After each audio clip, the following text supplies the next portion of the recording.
Hi, I'm so glad this live is working. It wasn't working a few minutes ago. How are you? It has been so long. Okay, it's been like almost, has it been 20 days? It's been more than 20 days since I've done a live. So, welcome back to Darkness and Light Tarot. I'm April Kelly, and I'm your tarot advisor, tarot reader, whatever you want to call me. I'm back for one of my favorite kinds of tarot readings. Now, I hope this is capturing all my sound right. I usually use a microphone, but my microphone's not working. So, this is what I have today. So, I'm doing a self love tarot reading today. And I'm excited because self love is one of those things that I feel is connected to everything. The way you love yourself and the way you treat yourself is the way you love and treat others. And even if people don't see that very, or they don't see it well, I have to say it has been my experience.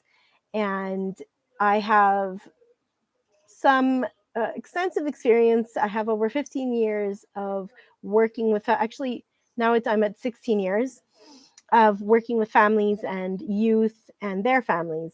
And so, yeah, self love is where our road kind of starts. I feel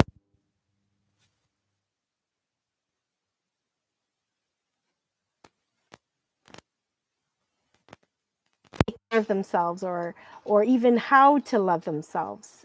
Emotional intelligence is not taught in schools or in society or even encouraged in very many. You'll have psychologists and therapists and life coaches and whatnot.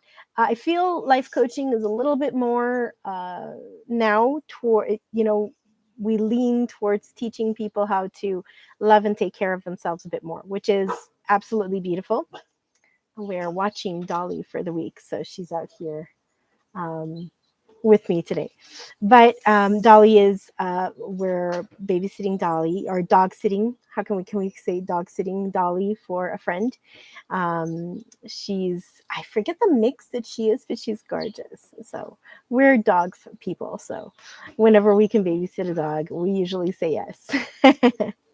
So without further ado, I won't get too much into self love because I think the cards will help speak for me. We're going to start with 3 cards, maybe go into 4 cards. I'm going to see how I feel inspired or what my intuition guides me to do, which is the usual way I do things. All right. So I've already mixed these a bit, but I'm going to mix them a little bit more just because I always like to focus my energy and my intention on the cards. Taking a nice deep breath, breathing. And one of the things that I always encourage you or anyone that I talk to Tara about is stay very focused in the moment. Try and eliminate as many distractions as you can around you, and just be very much in the moment, present with your cards. Connect with yourself, and don't set up expectations for yourself. Kind of have an open spirit and open mind so that you can, the cards can be a reflection or even reveal something that you kind of know, but you're still trying to figure it all out. And the cards usually help you figure, or like, untangle what's going on in our mind and our emotions. So without, like I said, any further ado, let's pick some cards. Almost there. All right. So remember, this is a self-love tarot reading, and I'm excited.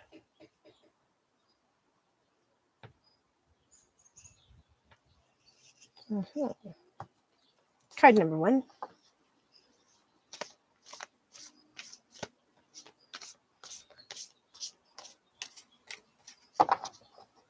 I always mix my cards in between pulling cards.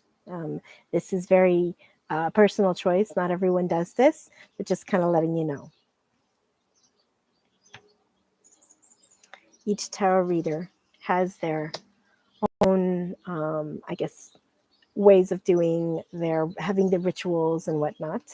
I have made a video about the different types of tarot readings and the different rituals that you can have before you do a tarot reading. Now, this is not a mock tarot reading, but it's kind of just to give you an example of how you can do a tarot reading for yourself. Okay.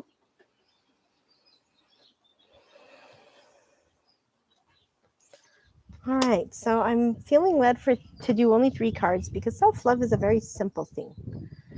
We make it complicated because we get into our heads and into the story and why we don't do this and why we don't do that. And we find all the right reasons and excuses.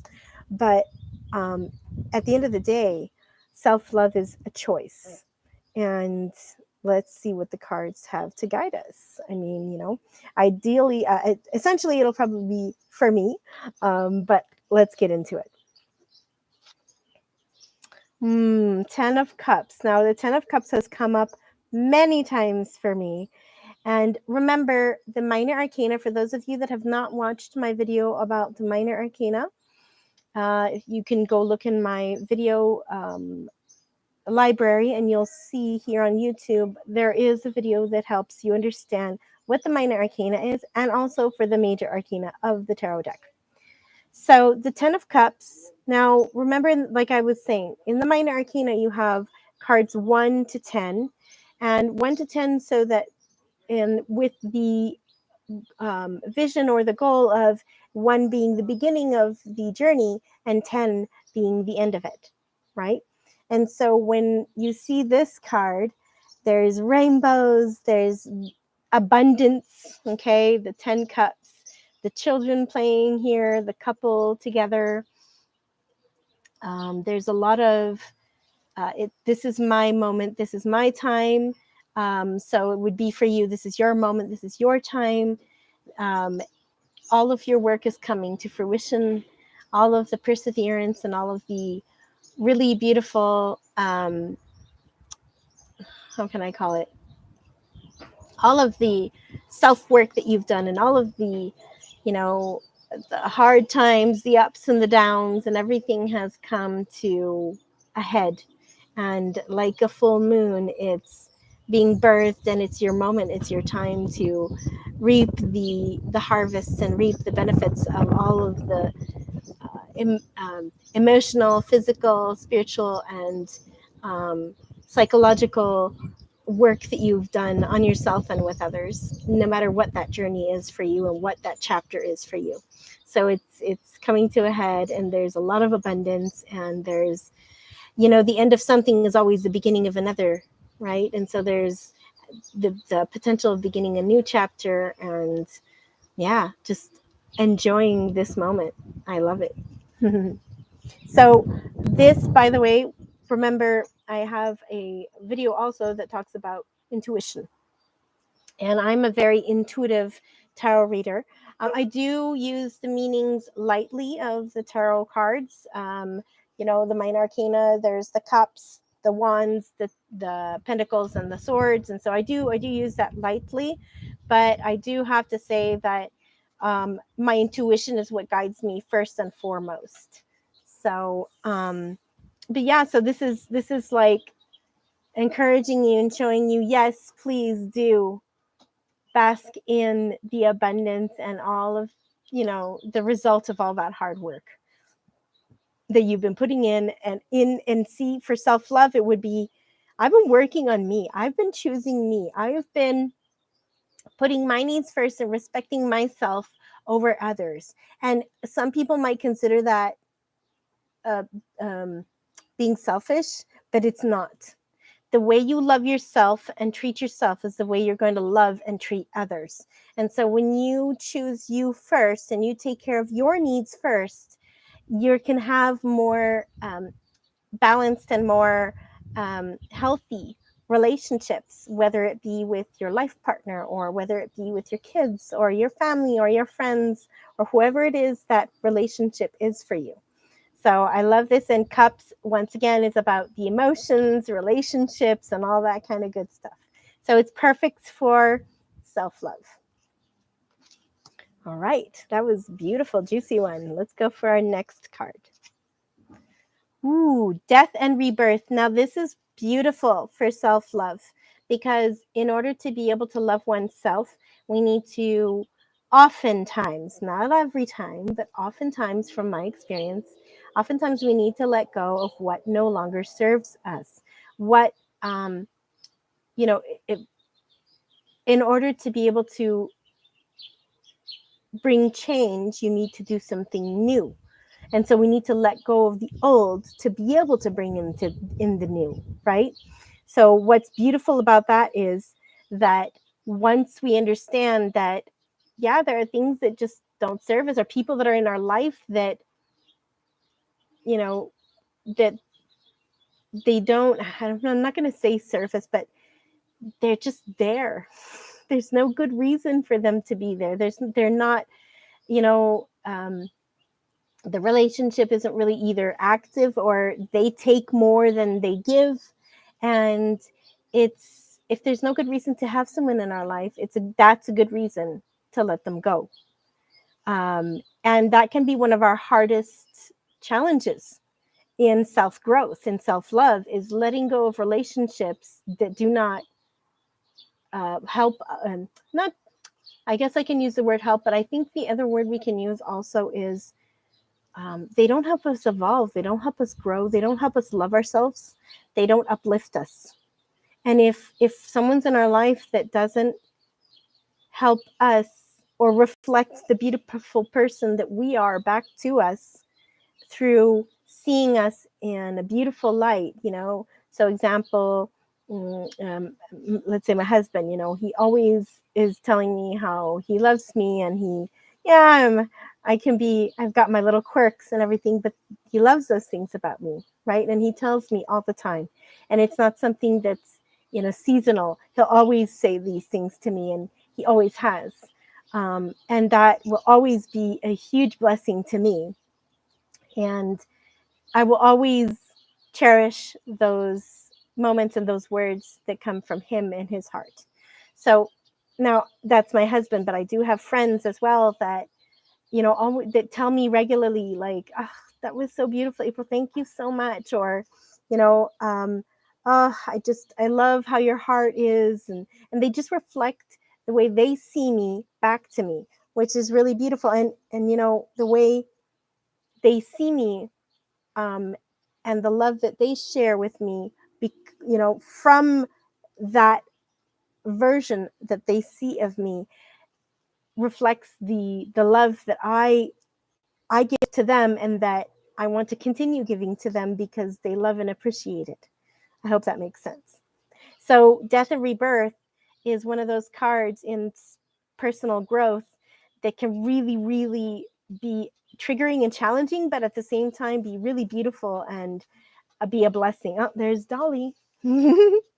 So just, yeah, I think I'm not going to go too much into death and rebirth because it can really be, uh, it can be, I could talk for 20 minutes about this card, but it really is about, usually about letting go of the old so you can bring in the new and move forward and, I guess, get unstuck.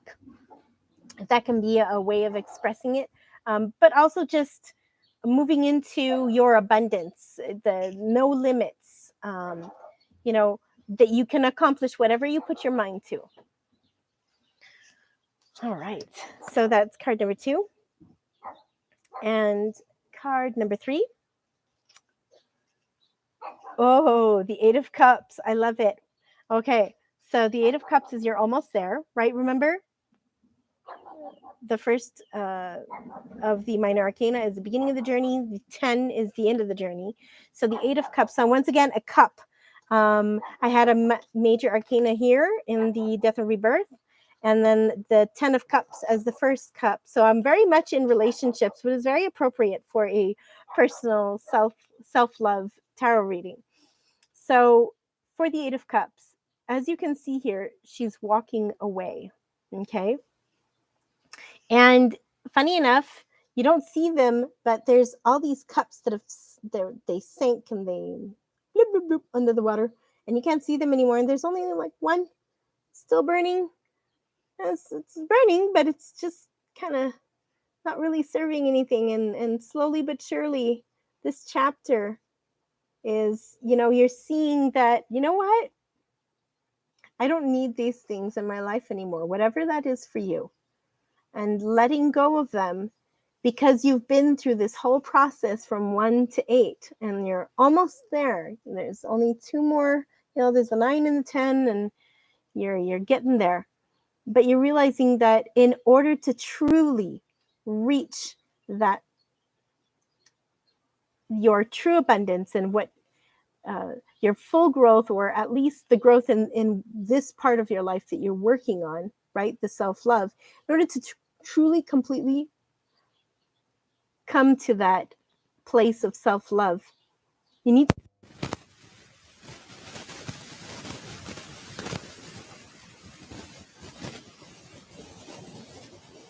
if you have things in your life that take up time and space, that keep you from either having a healthy relationship with yourself or with your family or with whoever it is that you choose to have in your life, then it shouldn't be there. If there are people in your life that do not help you grow, or do not help you, you know, don't reflect the beautiful person back that you are, okay, and that don't appreciate you, and that will either take advantage or just take and take and take without really giving back. And there are things in our life that we really need to eliminate in order to be able to love and respect ourselves. Being in love, respect, and integrity with, and this is something that you'll, I don't know if this is your first video, but you'll see in my other videos, I always talk about love, respect, and integrity, because if you're in love, respect, and integrity with yourself, you can do the same with others. And it's hard, because sometimes that people pleasing part of us, or the need to be accepted, or the fear of rejection, can keep us from choosing to love and respect ourselves. And it can really be to our detriment. It can really be at the cost of what we want or what we need, and you know it, ultimately sacrificing choosing ourselves and loving ourselves. And so I feel that this card really embodies that, that you're walking away from things that might have a certain appeal or might serve you a little bit, but nothing compared to what you're having to give, or what you gave or gave, right? Um, and so I feel that this is like a really appropriate card to kind of close this tarot reading, because you're walking away, but at the same time, you're walking away from something that doesn't serve you, but you're walking towards, see the light there? You're walking towards something else. And that something else, and I'm hoping for you, is a more healthy, non-toxic self-love that you get to figure out. There is no such thing as the perfect kind of way to love yourself. Now, there are healthy dynamics, and you can look that up and try what works for you. But ultimately, when you walk away from something that is not good for you, or that's toxic in your life, you're walking towards something that's not, or at least less, hopefully. So, yeah, I hope this was a bit more clarifying. And as you can see, I'm very, I kind of go with what I feel. It's very intuitive. And I hope this served you today. Once again, just as a quick reminder, we started with abundance. We started with believing in who we are truly, and that we can do whatever we put our minds to.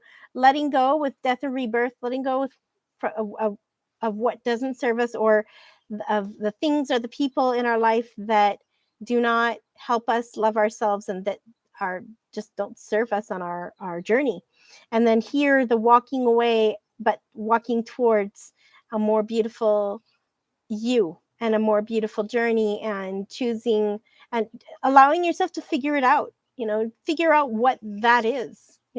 What is my self-love, and who am I truly, and who do I want, you know to be in my life, and who do I not want to be in my life, um, and being able to put yourself first without guilt tripping yourself, and without feeling like you're being selfish, or you're being, yeah, I guess selfish is the ultimate word for me. But it's not selfish to choose oneself. It's not selfish to love yourself first so that you can do the same for others. You're doing yourself a service, and you're doing the people around you a service as well. All right, you guys. So I hope that you loved the video today. It was really nice reading, so beautiful. If you like my content, please like and subscribe, and come back and visit me. I have another video coming this Thursday at the same time, 2 p.m. Mountain Daylight Savings Time, and I will be here at 2 p.m. All right, you guys, take care. Thanks for being here. Bye.